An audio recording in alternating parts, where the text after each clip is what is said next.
Welcome to Feel Good with Tato, and you're watching me right now at Wow Very Good Live.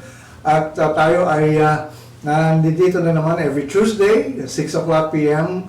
up to 7 o'clock p.m. So, dyan lang kayo. Dito ako. Dito kami ni Richard. Of course, marami tayo pag-uusapan. Magagandang mga bagay na kailangan nating matutunan, kailangan nating malaman dahil kakaiba ng takbo ng panahon ngayon. At kung hindi natin masasabayan ng takbo ng panahon, ang mangyayari ay para bang tayo ay may iwanan ng mga ang tawag dito. Sino ba makakaiwan sa atin? Unang-unang panahon, iwanan tayo ng panahon. Pangalawa, yung mga kasama natin. Mahuhuli na tayo sa balita, mahuhuli na tayo sa mga nangyayari. So, kailangan alam natin kung ano ang dapat nating ginagawa, ano binibigyan natin ng pansin, ano yung binibigyan natin ng mas importansya. Kasi many times we give importance to a lot of things na wala namang dating o walang kabagay-bagay, walang ibig sabihin, no? So dito ay dito natin binibigyan ng pansin ang mga importante sa buhay natin. At ano yan? Ano itong mga bagay na kailangan nating mabigyan ng pansin? Unang-una, ito ang title ng programa natin is Feel Good with Tato Malay, no? So, sabihin yan we have to always feel good. We always have to feel happy. We always have to feel, yung talagang sa Tagalog, yung sinasabi natin, talagang ang sarap ng pakiramdam. Yan. Ano ang ibig sabihin natin yan pag ganyan ang gusto nating ipahiwatig sa inyong lahat? There's nothing else to do except to feel good. Bakit ko binibigyan ng importansya itong bagay na ito? Kasi may kinalaman ito sa kamalayan natin na pinag-uusapan din. No? Sa kamalayan, in terms of what our consciousness does to us, it creates our reality. So, kung ang reality mo ay maganda o masaya at enjoy ka, ang nangyayari sa pangkalahatan sa takbo ng buhay mo maganda, masaya at enjoy. So, the opposite is also true. Kung ang nangyayari naman sa'yo puro malas, kabwisitan, puro sakit, sama na loob, ang lalabas sa iyong mundo o sa iyong kapaligiran ay ganoon din, negative, hindi maganda at hindi ka masaya. So, dito ay palagi natin sinasabi, we have to focus on the right things. And this is where we really emphasize very much on our consciousness, ang kamalayan natin. So, dyan lang kayo. At tayo ay maraming pag-uusapan dito. Hi to Tina Paro Nakpil. Kamusta na? Ayan, si Tina is watching right now. At dito sa ating Very Good Live, okay lang kahit na wala muna kayo hindi pa kayo nanonood dyan, you can catch up later on kasi I usually have this replayed in my YouTube channel. Ang yabang ko ngayon. May YouTube channel tayo. At ang aking YouTube channel ay Tato Malay Kamalayan YouTube channel. You watch out for that. Kamalayan YouTube channel. And this is where you can really watch all the past episodes of Feel Good with Tato here at Wow Very Good Live, no? Kung nami-miss nyo ang aming mga ibang mga naging programa dito, ay takbo lang kayo dun sa aking YouTube channel. I-like naman ninyo yung mga napapanood nyo at mag-subscribe kayo. Yan ang importante doon. Please subscribe. Kasi ngayon, uso na ngayon a lot of those who are actually inviting people to go to their YouTube channel, palagi sinasabi, please like and subscribe and even share if you want to share them. Alright, so hello to Isa Reneva Cruz and Jennifer Robles. Jennifer Robles, I'm sorry. Alright, so tuloy-tuloy tayo sa programa natin. Siguro lately, ano ang mga napapanood yung mga sine or pelikula lately? Andyan yung Yesterday, which is a movie that features the Beatles songs or the Beatles hits. Ang daming mga kanta ng Beatles na sumikat na doon yung maririnig. Dahil may istorya doon sa movie na yun na kung saan ay feature lahat karamihan ng mga Beatles hits. Napakagandang pelikula yan. It's still showing right now, no? So if you can watch it now, I mean, I am suggesting that you watch it. Sayang, maganda kasi talaga. And another movie is itong, well, it's a local movie, no, by Michael V. and Don Sulweta. Hit na hit din ngayon din, no? And the title is Family History. All right. So if you have time, please watch it also. Now, in relation to those movies, well, huwag na natin muna pag-usapan yung Yesterday o yung may kilalaman doon sa Beatles, no? Kasi hindi naman ako kakanta ngayon. Wala akong dalang gitara eh. Kung may dala akong gitara ngayon eh, kakantahan ko kayo ng mga aking mga Beatles songs. But if you want to hear me and watch me sing Beatles songs, you can go to my Kamalayan YouTube channel. Nandun. You will get to see me perform with my former band. At ito yung mga kinanta ko doon with my band dati. She Loves You, Act Naturally, I Saw Her Standing There, yung mga ganyan kanta, yung mga hits noon. So, yun ay may video kami doon, which was shot when we performed at Hard Rock Cafe 2 years ago. 2 years ago lang naman yun. So, kung gusto niyo makita yun, kung paano ako kumakanta o paano ako nagpa-perform, nagigitara with a band, andyan sa YouTube channel ko. So, please like and subscribe my Kamalayan YouTube channel. Ayan. Okay, so ngayon, sa mga hindi naman nakapanood pa ng mga movies na itong pinag-usapan natin ngayon, okay lang. But there are things that I want to discuss right now.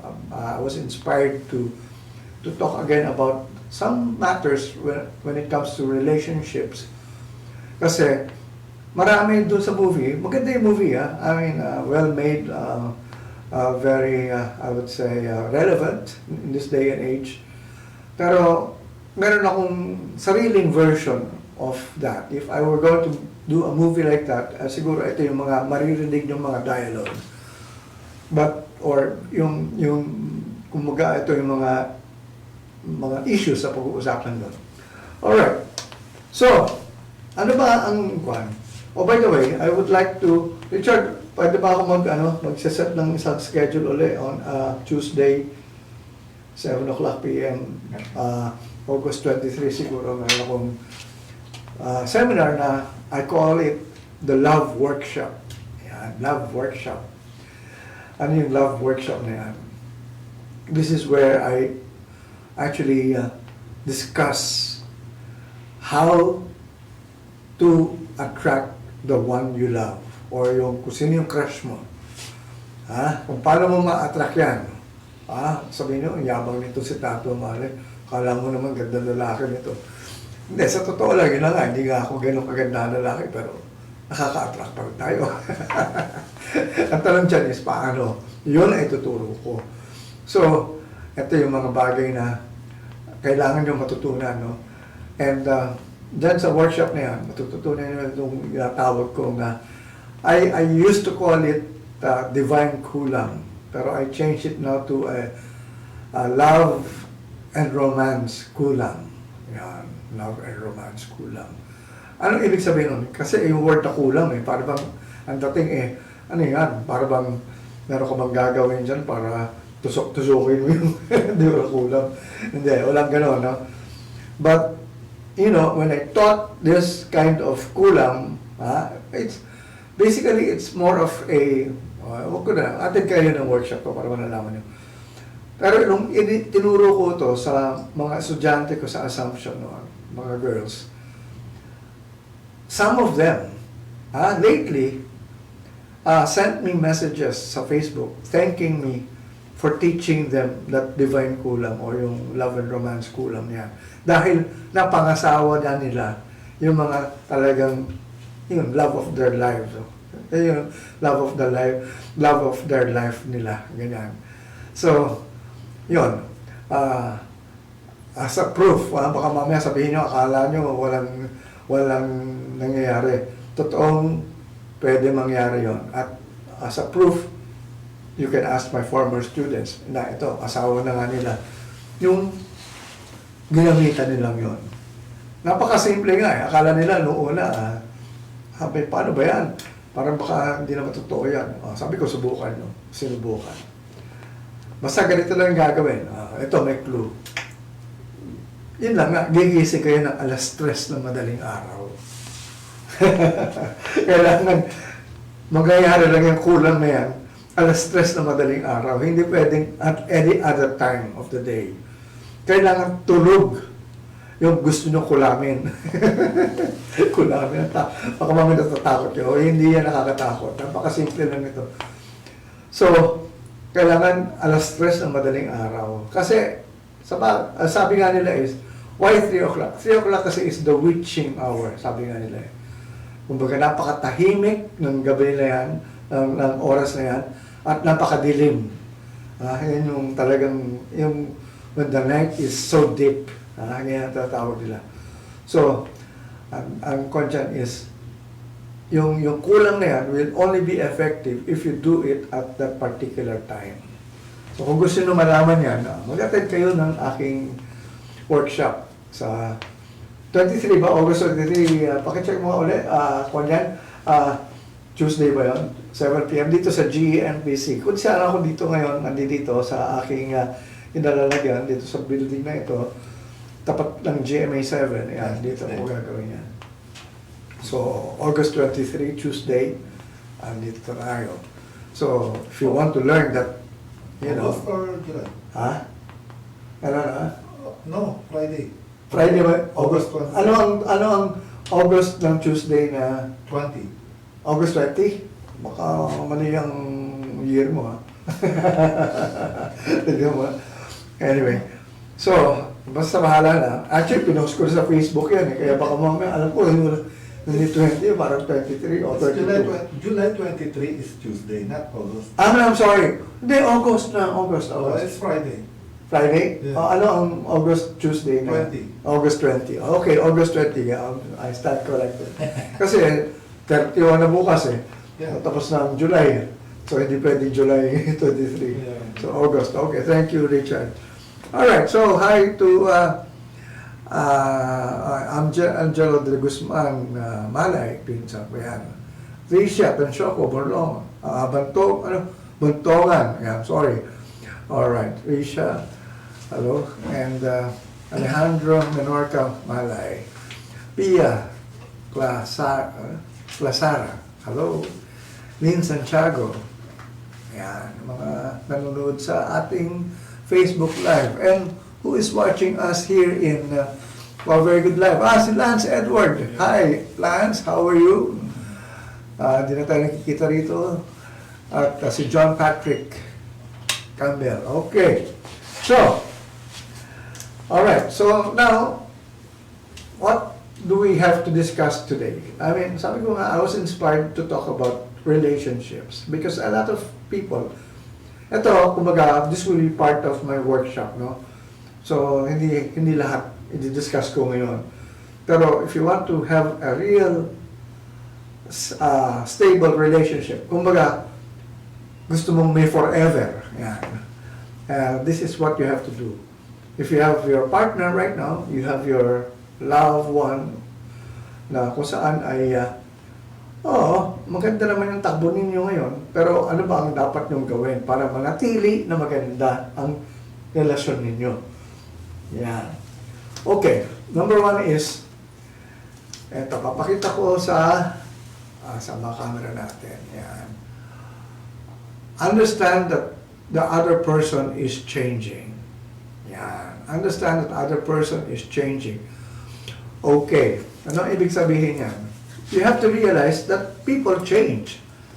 Hindi yan ang sinasabi natin na ay, nagbago ka na, hindi ka na katulad dati. Ayoko na. Kasi gusto ko yung dati mo. Gusto ko yung noon, nung nagkakilala, una tayong beses nagkakilala. So maraming ganyan eh. Sinisisi yung pagbabago ngayon kung saan ay parang hindi ka na katulad dati. Hindi na ikaw yung dati kung kilala. So, ano ibig sabihin nun? Ayaw mo magbago ang tao. So, yan yung isang bagay talaga na ako. Pakita natin sa ating Facebook. Understand that the other person is changing. Alright. So, ano ibig sabihin yan?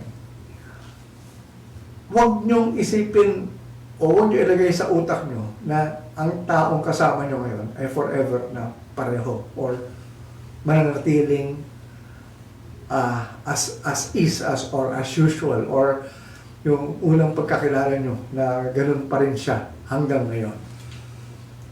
Kayo lang nga din nagbabago Bakit yung isa hindi? Okay.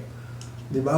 Okay naman yung magbago Yun ang kadalasan nga na gusto mangyari ng mga ibang couples lalo na yung mga babae na nakikita nila dati na may mga masasamang bisyo yung napangasawa nilang lalaki. Sasabihin, naku, pag kinasal kami, mapipilitan magbago yan. Yan. Oo, pipilitin mo magbago sa anong paraan at anong gusto mo mangyari sa kanya. Kasi, ang pagbabago niyan is basically according to whom? Sino yung susundin sa pagbabago na yun? According to you or according to the other person? Kasi ang pagbabago, kusa yan dapat Nagbabago ang isang tao dahil gusto niya magbago, hindi dahil magbabago siya para sa ibang tao. Yan yung isang bagay na hindi natin naintindihan Akala natin kailangan tayo magbago kasi yun ang hinihiling ng mahal natin sa buhay o ng mga ibang tao para tanggapin tayo. Samantalang ito yung pinakamaling concept ng ganyang klaseng iniisip natin na I will not change because for others to accept me. I will only change if I feel I have to change myself. Dapat ganun ang iniisip nyo. Gusto ko magbago dahil sa palagay ko kailangan na ako magbago. Pero hindi ako magbabago para i-please kayo. Dapat ganun ang maintindihan natin. Which is, ganun din kayo, kunyari mag-partner kayo. Alright. Ito nga ang aking, palagi ko sinasuggest Yung bawat couple na may nagsasama o magsasama pala, dapat maintindihan nyo ito. You are not in that relationship to make the other person happy. You are not in a relationship to make the other person happy. Ganon. Akala ko, kailangan mapaligaya ko siya o mapaligaya niya ako. Mali. You are not in a relationship to make the other person happy. You have only one responsibility. You are not responsible for the happiness of the other person. You are only responsible to your own happiness. Sa sarili mong kaligayahan. Ikaw lang ang magpapasaya sa sarili mo. And you cannot make another person happy. Why? Because you don't know what will make the other person happy in the first place. Mapabasa mo ba yung mind niya? Alam mo ba talaga lahat-lahat ng gusto niya? You cannot make another person happy, but only yourself. So, ang maganda nito, kung dalawa kayo nag-usap to make one another, to make yourselves happy, ako mismo, I will make myself happy, ikaw mismo, you will make yourself happy, nagkasama tayong dalawang masayang tao, maganda ang pagsasamahan natin. Hindi yung ibabase mo yung kaligayahan mo sa ibang tao. Di ba ganyan nangyayari sa away yan Ayoko nang ginagawa mong yan. Hindi na ako masaya dyan. Naiinis ako sa'yo. Galit ako sa'yo. Eh kung ganun, ayaw mo pala yun, eh, bakit mo nagustuhan yung taong yun? Eh, hindi naman siya dati ganyan eh. O, ano nagsabihin, nagbago siya. Yun yung mga dapat natin maintindihan eh. Nagbabago nga ang mga tao. Or, kung dati mo na nakikita sa kanya yan, huwag mong pipilitin baguhin yan. Kasi hindi mo na dapat responsibilidad yung baguhin siya. Kasi, the moment na tinanggap mo siya, wala ka na dapat iniisip na babaguhin. And besides, okay, alam niyo sa kamalayan, ito yung hindi rin alam ng karamihan eh. Sa law of attraction na tinatawag natin, actually, you do not have this kind of way of attracting things or people into your life na kung saan ay akala natin, isipin mo lang kung ano yung gusto mo, yun ang ma-attract mo. Hindi ganun yan. Ano ang ibig sabihin? Ano ang ibig sabihin yan? You can only attract according to who you are. Kung anong pagkatao mo, o sino ka, ang ma-attract mong tao ay kapareho mo. Eksakto. You will get someone who is a mirror of you. Oh. Tignan yung mga naging karelasyon nyo ngayon. Bakit nyo sila nagustuhan? Hindi ba nga sa mga barkada-barkada, kaya kayo vibes sa mga magkakabarkada dahil parang pare-pareho gusto nyo, pare-pareho hilig nyo. Eh, ganun din sa relationship na somehow you are compatible in so many ways or you like a lot of things in the same manner. So, ganyan lang nangyayari. Okay, anong kailangan nyo pang matanggap o maintindihan dun sa you attract only people according to who you are. You will attract exactly a person who is exactly like you. And not only that, hindi lang exactly like you. Exactly like you. Pati yung mga masasama sa iyo, yung mga ayaw mo sa sarili mo, ma-attract mo rin yan. Kaya nga, ano ang nakikita mong ayaw mo sa kapwa mo? Basically, nasa sayo rin yan eh. Yun ang isang bagay na hindi naiintindihan na karamihan eh. Na akala nila, ang kailangan magbago, yung isang tao, dahil ayaw nila yun. Samantalang, yung ayaw nila yun, nasa kanila rin. Kaya nga nila nakikita ang ayaw nila yun, kasi nasa kanila rin. Hindi mo mapupuna sa iba yan kung wala sa iyo yung bagay na yun. Alright. Yabang kong magsalita, no? Akala mo may karelasyon ako, no? Actually, sa totoo lang, dati, ang dami kong karelasyon. Hindi ko naintindihan bakit ang gulo, minsan masaya, minsan hindi. Hanggang napag-aralan ko, ganito pala ito. So ngayon, somehow, nakikita ko na nangyayari na yung dapat mangyari nga sa buhay ko.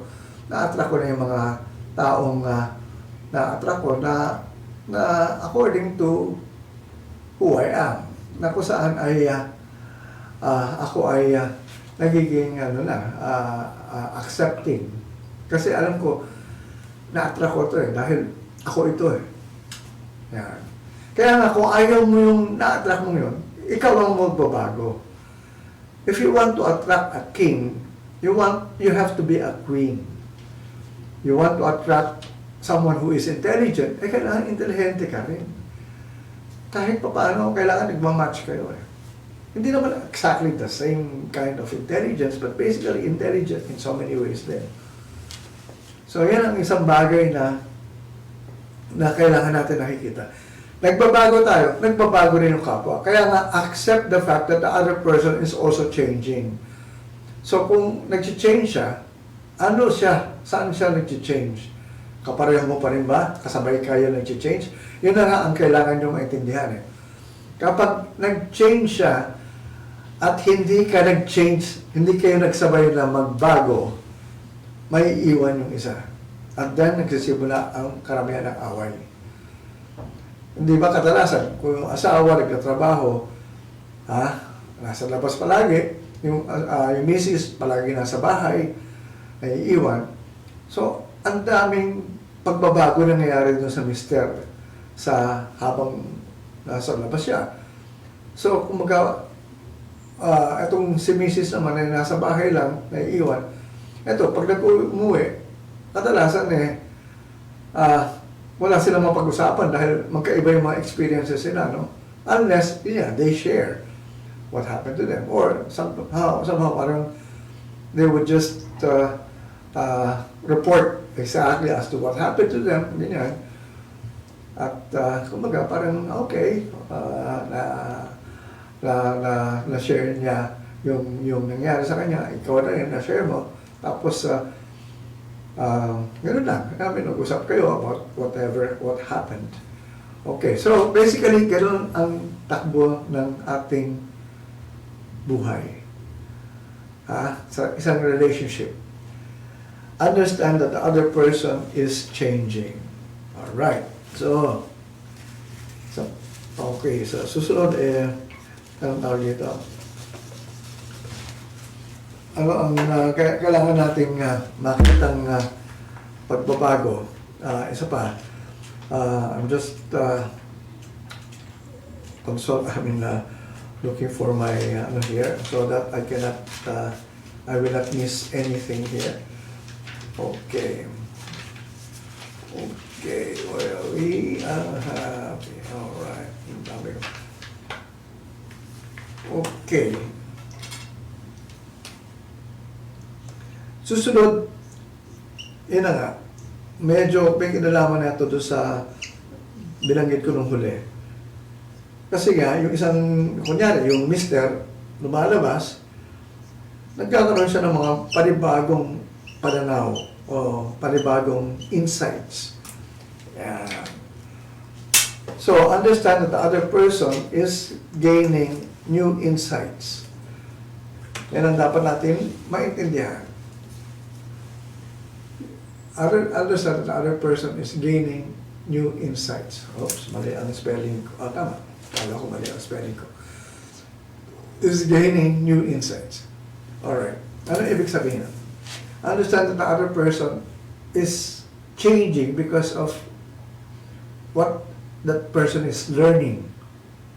A lot of people learn we learn a lot of things that are new while watching television, while reading some books, or through our experiences.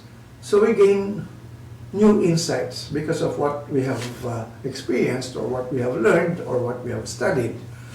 And somehow, kailangan ay nakakasabay tayo sa pagbabago ng mga mahal natin sa buhay when it comes to the other person, gaining new insights. Sasabihin niya, bakit ganyan ang pananaw mo? Dahil dati ito yung pinaniniwalaan mo, ngayon ito ka na. Dati pareho yung kuha natin. So, nagbago. Nagkaroon ng bagong pananaw. Kunyari, when it comes to beliefs, according to, for example, marami dyan, iba, when it comes to the religious faith, faith in religion, nagbago na yung isa.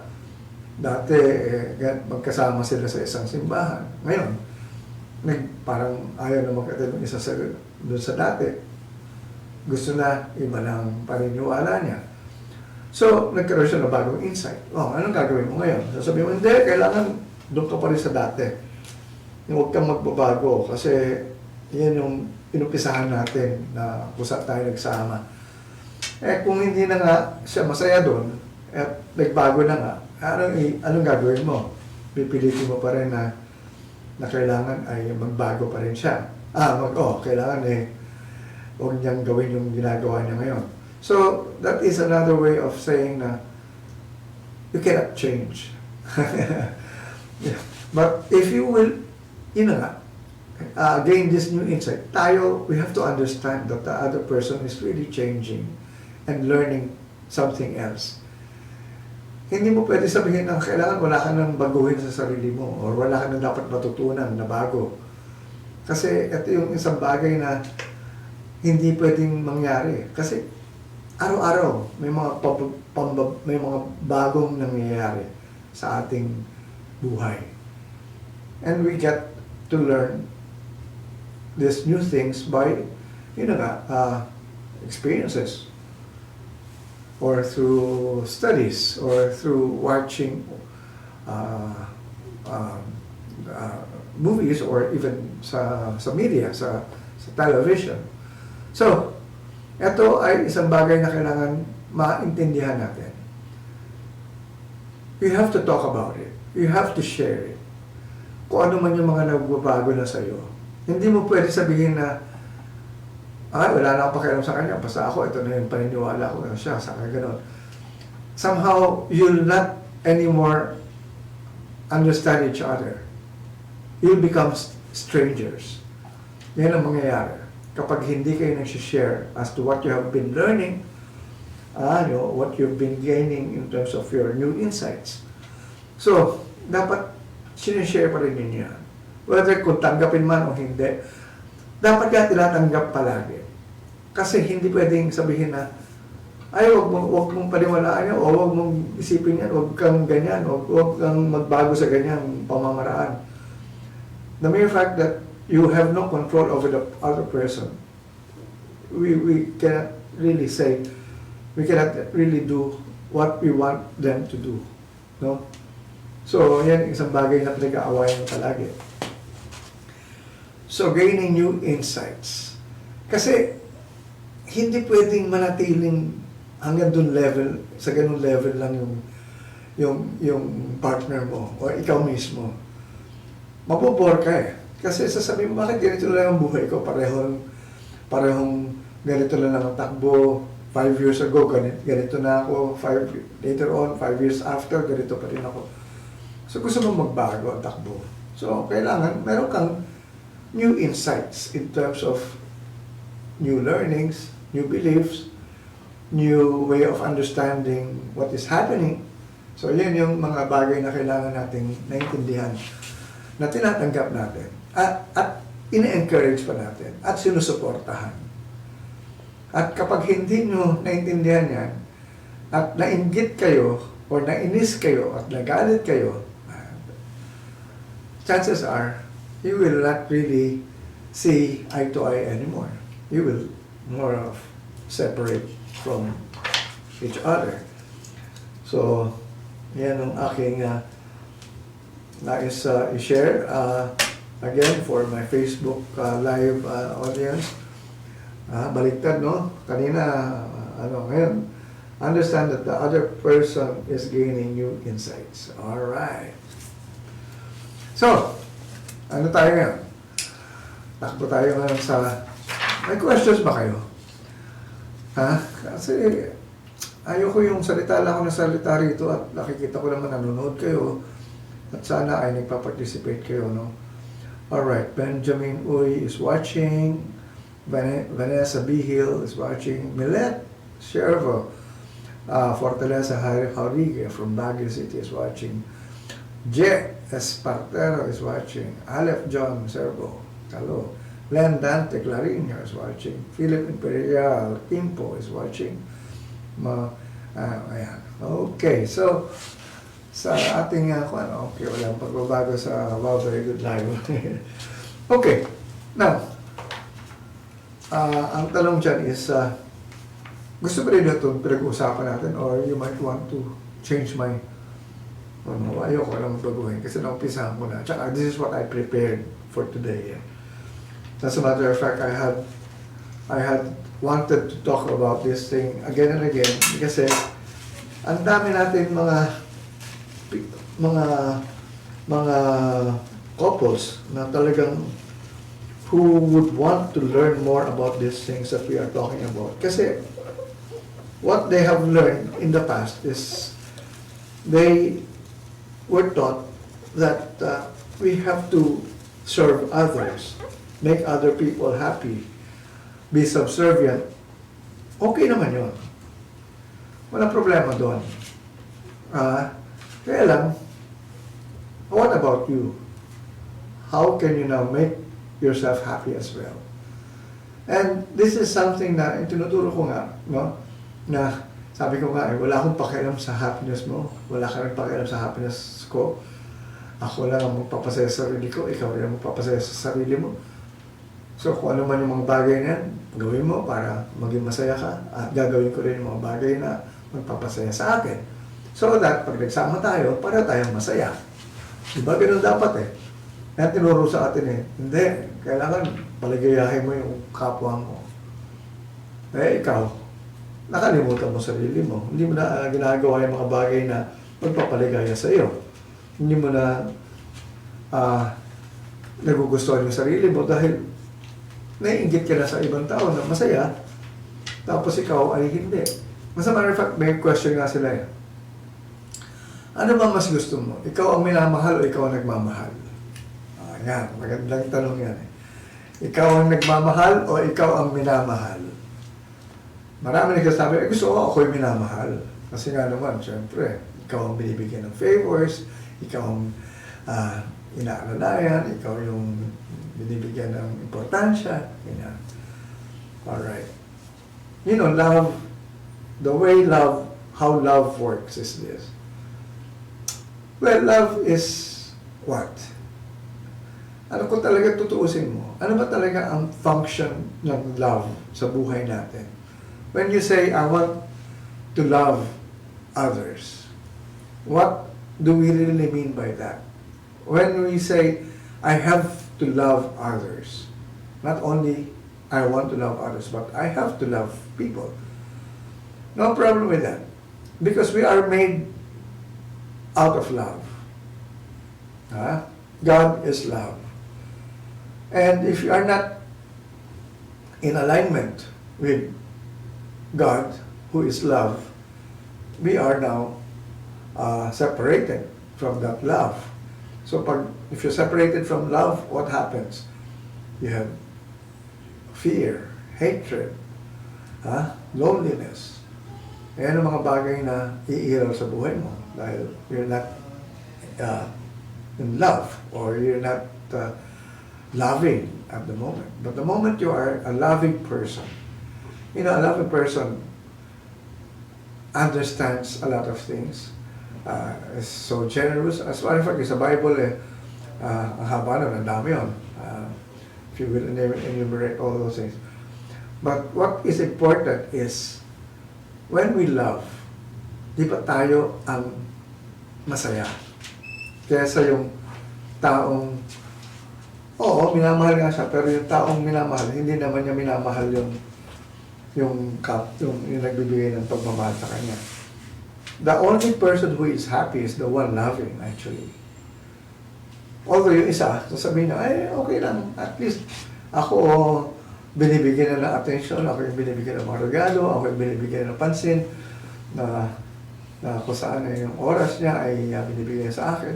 So parang, alam nyo, I was accorded that kind of love from people I did not like. And I was not happy.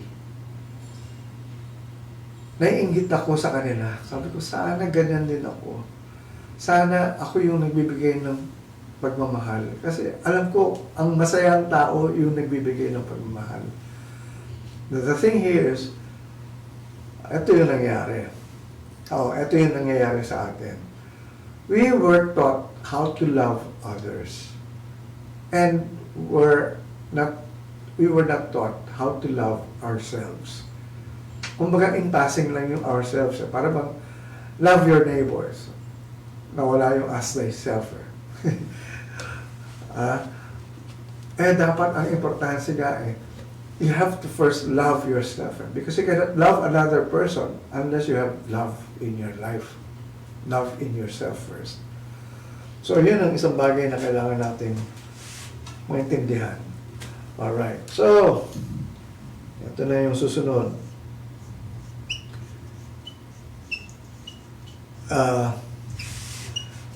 Understand that the other person is changing directions. Understand that the other person is changing directions. Okay. Akala natin kasi, ang tawag dito, buhay, ay parallel palagi sa kapwa, sa kasama natin, sa karelasyon natin, na kung saan ay para bang sabay palagi. ang nangyayari talaga sa atin is nag-iiba-iba tayo ng direction. Hindi halos pareho ang direction natin. As a matter of fact, ano tawag ito? Okay. Before I Richard, tulungan mo muna ako. Yung aking hindi ko pa nakikita yung aking video i-share mo nga kung makita mo na yung video ko dyan at i-share mo lang sa wall ko. Pakilang. Thank you. Alright, so understand that the other person is changing directions. Alright. Understand that the other person is changing directions. So, yan ang dapat bigyan natin ng pansin ngayon. Ano na ang direksyon ng buhay mo as compared to the direction of your partner? Yeah. Understand that the other person is changing directions. Alright. So, ang tanong dyan is, tayo ba, alam natin yung direction natin? Oo, yan. Sabi ko sa buhay. Yeah. Kasi yung audio ko doon sa sige, ako na mag-ano nito. Thank you. Ano na ang direksyon ng buhay? Okay. Pasensya na kayo. I'm just trying to be a one-man director and host at the same time. So, na-share mo rin sa ka? Hindi pa? Alright, anyway. Sige, ako na mag-share. Okay. Alright. So, ito, dali lang. Medyo may inaasikaso tayo dito. Paano naman as a matter of fact, kanina pa ako dito, matatapos ang programa ko. Ngayon ko na naalala, hindi ko pa na-share pa sa aking wall itong Very Good Life portion, no? Video rather. So, pero ito na yun. Nandito na siya sa aking wall. So, dito na tayo ngayon makakapanood. Yan. Alright. So, ang tanong niyan is, what direction are we taking? And is your partner supportive of your direction?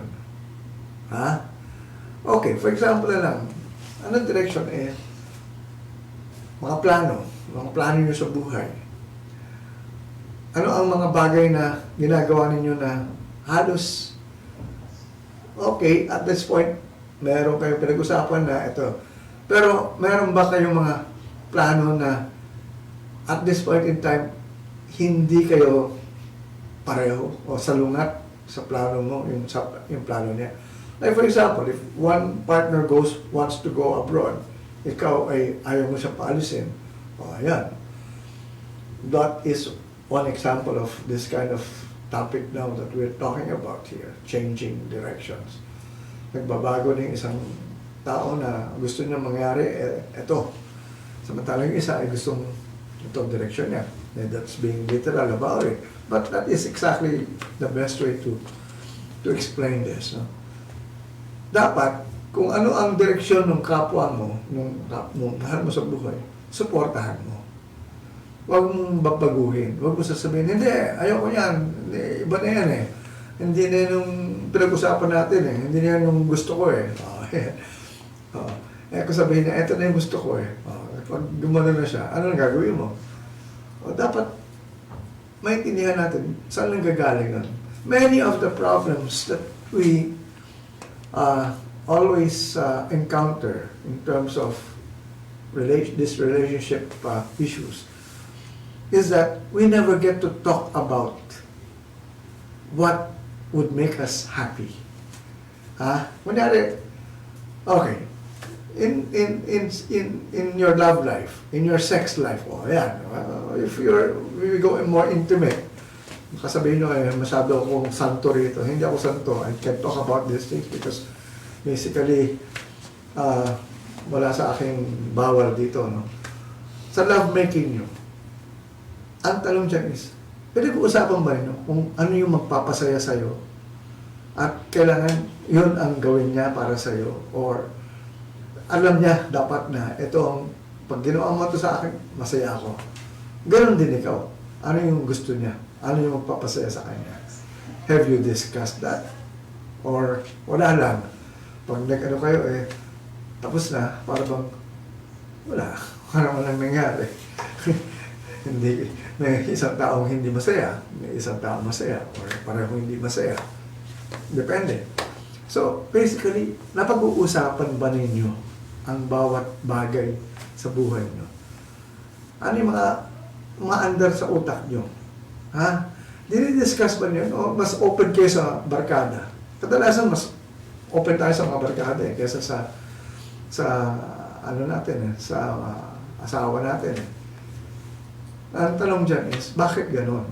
Bakit hindi nyo ma-open up? Samantalang kayo ang dalawang palagi magkasama May takot ba yan? Ha? Kasi baka magalit or baka mabastusan sa'yo dahil sabi mo, baka mawirduhan sa'yo. But hindi. Dapat open na lahat yan Hindi na dapat nagiging hadlang yung mga bagay na lalo na pagdating sa sex. You have to be really very intimate with each other.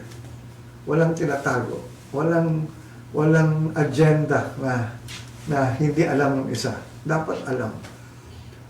Eto na nga. Kung gusto mong makipag-date sa iba, kunyari, kasal na kayo, kasal na. Ito na yung point na dapat kayo lang dalawa pag sinabi nung asawa mo sa iyo, pwede ba akong makipag-date sa iba? Ano sasabihin mo ngayon? Siyempre, pipigilan. Magagalit ka. Tapos siyempre, gusto mo pigilan. Kung sabihin talaga na, okay, ano mas gusto nyo? Magpaalam o gawin na lang yon na hindi nagpaalam at madidiscover nyo later on na ginawa pala niya na yung bagay na yun na ayaw mo. Di ba mas maganda kung nagpaalam? At least kung nagpaalam, pwede mo pa mag-prevent Bakit? Pag sinabing, pwede ba ako makipag-date sa iba? Sabihin mo, bakit? Ano ang problema ko? Bakit may problema ba sa akin? Ano bang ayaw mo? Ano ba kulang? Or at least, siguro, doon pa lang makikita mo na kung may problema nga. Bakit siya unang-unang makikipag-date sa iba? Kung talagang yun ang magiging problema.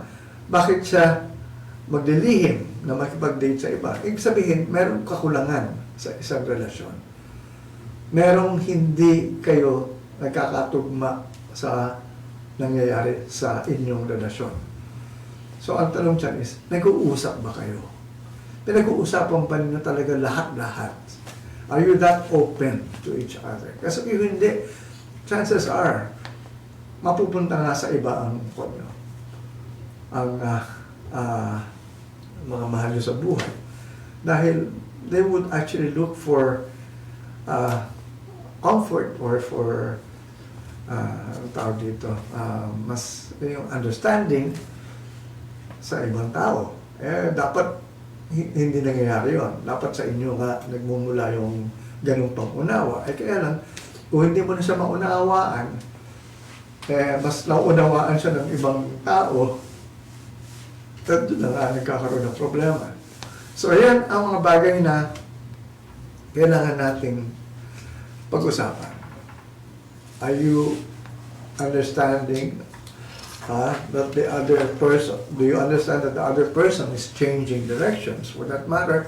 Kasi nakakasawa kung pare-pareho lang palagi. So, ibig sabihin yan, kailangan may novelty, may pagbabago. Kung ang pagbabago, hindi ka sumasabay o hindi na ninyo na-address dahil hindi nyo pala pag-uusapan. Yung tao pa lang yun, gusto, ito na. Ikaw, gusto mo dun sa dati pa rin. So, ano mangyayari? Madidiscover mo na lang na meron na pala pinupuntahang ibang lugar yung mister nyo o yung misis nyo for that matter. Hindi naman porque ang lalaki lang, akala nilo, lalaki lang ang kuwan. Bakit?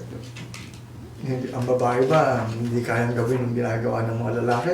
Kaya rin So, wala tayong dapat anuhin dyan na gender, ano lang na sa mga lalaki lang may problema, no? Kadalasan nga, a lot of times, because ang akala ng mga kalalakihan, forever loyal sa kanila yung asawa nila dahil babae sila, na hindi sila ganun katulad nila. You're in for a surprise later on, no? So, pag na-discover lang yun na, uy, meron na palang nakikipag-ano sa aking asawa. Ayan. Magiging ko na kayo. Magkakaroon na kayo ng talagang big marital problem. Na kung saan ay baka hindi na ninyo maibalik yung direksyon na yun sa dating magandang pagsasamahan. Ha? Okay. So, ito na nga. Ito mga pinag-uusapan natin related sa isa't isa. So, last ko, kasi matatapos na rin tayo eh. Siguro, last 10 minutes natin, ito na lang pag-uusapan natin. The other person is awakening.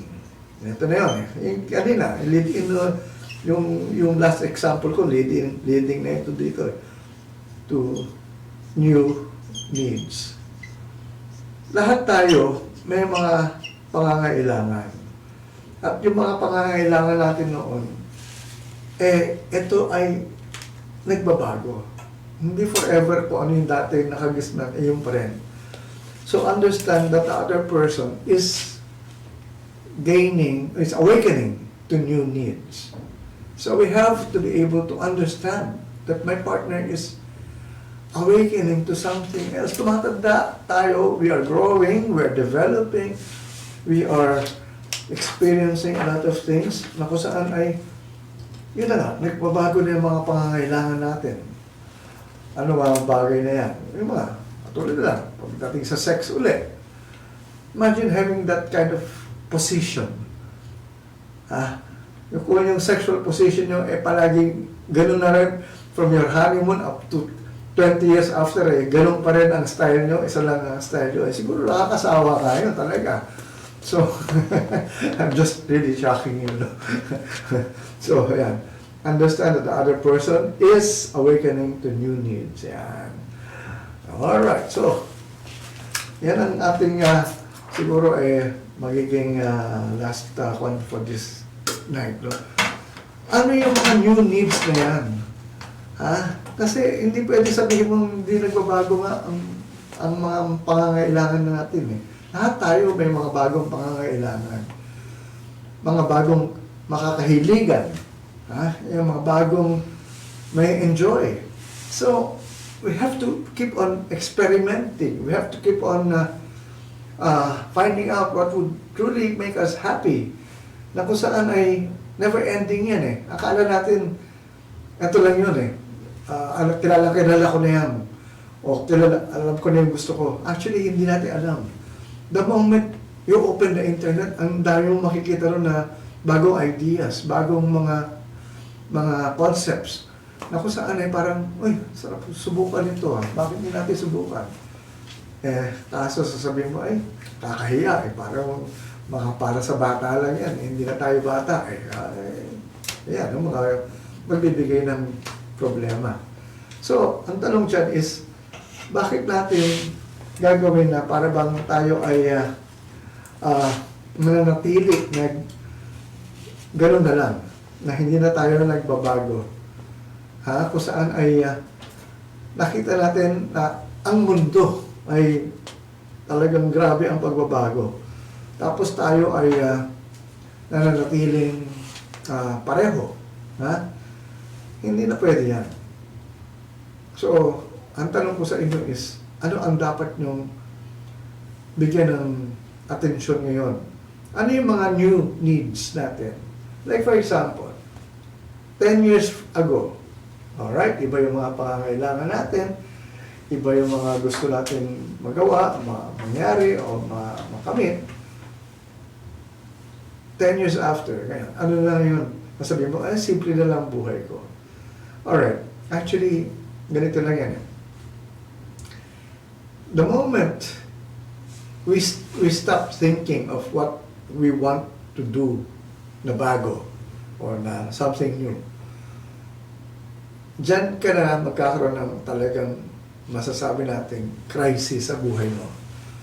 Marami sa nagkakaroon ng midlife crisis ay dahil ganyan ang iniisip na ayaw nilang magbago, ayaw nilang sumubok sa mga bagong pamamaraan, ayaw nilang magbigay ng bagong parang ginagawa nila, no? Na challenge. Ayaw nila i-challenge sa sarili na sa mga bagong nangyayari. Dapat sa ganitong panahon, ang palagi natin ngayon iniisip is, what is it that I still want to do? If you will look at your bucket list, nung tayo ay bata pa, let's say, nung bata, literally bata tayo, mga 7 years old, mga 5 years old, ganyan, up to 10, ganyan, up to that time we became teenagers, we had dreams. We wanted to do a lot of things. We wanted to have or experience many of those things that we were dreaming of when we were young. Nagawa na ba natin yan? Pag sinabi mo nagawa mo na yan, pag sinabi mo hindi pa nagagawa, bakit hindi mo gawin ngayon? Kasi lahat ng mga ginusto mo noon, nananatili yan, nandiyan pa rin na parang kailangan mo magawa or mangyari sa buhay mo. We have to be able to experience still those things or those dreams that we actually dreamt of or what we wanted or desired when we were still young. And kung sasabihin mo ngayon, ay wala na kasi matanda na ako or eto na, tawag dito, may asawa na ako, hindi ko na kaya gawin yan. Kaya nga yung mga sabi nga ng iba huwag kayo mag-aasawa kaagad. Kasi pag hindi pa kayo sawa sa pagdadalaga o sa pagbibinata, chances are, it will actually remind you at your later age, kung saan ay para bang sasabihin mo na, kung saan ito lalabas ito Ito yung mga ginagawa mo na dapat ginawa mo noon Kaya lang sabi mo ngayon lang ako nagbibinata or hindi ako hindi ko na-experience yung pagdadalaga ko noon o yung pagbibinata ako noon. Maraming ganyang kaso. Na kung saan ay doon na sa huling stage of their life, doon na nila ginagawa yung mga dati lang. Hindi ginagawa. Masama ba yan? Hindi. Actually, kung sa totoo lang, kung pag-uusapan ninyo mag-asawa, sasabihin mo, this were my plans before. I wanted to do these things. So sasabihin mo dapat, sige, supportahan kita dyan. Gawin natin yan. Why not? I mean, I will support whatever dream that you want to really now achieve or to become a reality. Dapat ganun Hindi yung, wala na yan, kalimutan mo na yan, hindi na pwede. You know, that would really make our lives miserable. Kaya nga, ang tao ay palagi merong desire. Kasi yan yung nagbibigay buhay sa atin Kadalasan, yan ang nagbibigay ng lakas sa atin na magising, tumayo sa umaga, from bed, para lang, to go about what we want to do. Because we want to really experience a lot of new things as well. Not only new things, but even the old dreams that we never really experienced or for that matter na naging reality. Dapat ngayon anuhin na natin yan. That's why I keep on posting the things that I used to do or the things that I never did in the past, tapos ginagawa ko uli ngayon. So, sabi ko, bakit hindi? Pwede pa rin So, bakit ko sasabihin sa sarili ko, hindi ko nagagawin na dahil tanda na ako Sino ba tumatanda? Wala namang matanda rito. As a matter of fact, ngayon Kalabaw lang po. Kalabaw lang ito. Pero kalabaw ngayon bata na rin Sabi nga, 80 is the new 40, sabi nga. So, ibig sabihin, kung bata pa tayo ngayon. At in this day and age, ang mga katawan natin, hindi na ganun kahina. We have all the opportunities to actually make ourselves really healthy and strong, and ang dami dyan mga gamot, or not exactly gamot, but mga pagkain, o mga minerals, o yung supplements na pwede natin inumin para lang talaga lumakas tayo. So, hayaan nyo, gagawa ako ng mga bagay na maiinom nyo na para talagang tuloy-tuloy ang lakas ninyo. yung Kamalayan coffee ko, yan, lalabas na yan by next month, this August, the Kamalayan coffee, which will actually make your mind stronger. Kasi if your brain is really active and talagang kumbaga marami kayong ang takbo niyan palaging may nangyayari o may iniisip, chances are marami kayong magagawa. Kasi it's all about beliefs. It's all about all about attitude or yung mindset natin. So, yun lang naman ang baguhin mo. The moment, pa rin yan, well, tuloy-tuloy ang ating kaligayahan. So with that, I'd like to say thank you. Thank you for watching our episode for today of Feel Good with Tato here at Wow Very Good Life. I hope you really would feel good. No? Kasi ito lang naman ang gusto kong mangyari sa buhay ninyo. But before I go, I'd like to say hi first to some people here who are watching. I'd like to say hi to Princess Miriam Kiram. Sabi niya, pupunta siya rito. Anyway, there's always next week. Reynaldo Arteola Hayag, hello. Roda Ann Guzman, hello. Kamusta na ang Baguio? Jonjo Trinidad, kamusta ka na, Jonjo? Tina Gonzalez, Ginto, kamusta na? Ikaw ba Tina Gonzalez? Ikaw ba Tina Gonzalez? Nakilala ko nun sa channel 13 noon? Or, sabay, common yung Tina Gonzalez, Ginto, ayan. Benjamin Singson, and Pompey Livinia, dating Yusek, Secretary ng SSS, Pompey, sa Cagayan de Oro, and Benji Uy. Alright, kasama ko dati sa WADAB sa aking kwan. So with that, I'd like to say thank you really for watching, and well, till next week again. Okay, I'd like to say hi again. Wala na pala. Well, of course, to Lance Edward. Okay, with that, I'd like to say, magandang kamalayan sa inyong lahat, at manatili tayong masaya palagi sa ating buhay.